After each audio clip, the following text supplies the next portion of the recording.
کو کہا جاتا ہے جس سے تقلید بنا ہے۔ تقلید سے مراد کسی کے گلے میں رسی ڈالنا، پٹا ڈالنا۔ اور دیکھیے آپ بھی غیر مقلد کی تعریف کو اس انداز میں تو جانتے ہیں کہ یہ وہ لوگ ہیں کہ جو نبی کریم صلی اللہ علیہ وسلم کے علاوہ کسی کی بات کو نہیں مانتے۔ تو یہ تقلید نہیں ہے، یہ اطاعت ہے، اور اطاعت اسی چیز کا نام ہے۔ دین یہی ہے کہ نبی کریم صلی اللہ علیہ وسلم کے علاوہ کسی کی بات کو نہ مانا جائے۔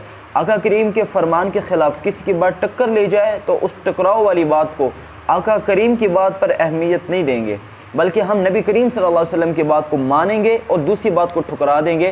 اب مد مقابل مخالف سیٹ میں اگرچہ کوئی بھی ہو، کتنی بڑی ہستی کیوں نہ ہو۔ دیکھیے زیادہ تر لوگ امام ابو حنیفہ رحمہ اللہ کی تقلید کرتے ہیں، تو دیکھیے امام ابو حنیفہ رحمہ اللہ کن کی تقلید کیا کرتے تھے؟ کیا وہ اللہ کے نبی تھے؟ کیا ان پر وحی کا نزول ہوا ہے؟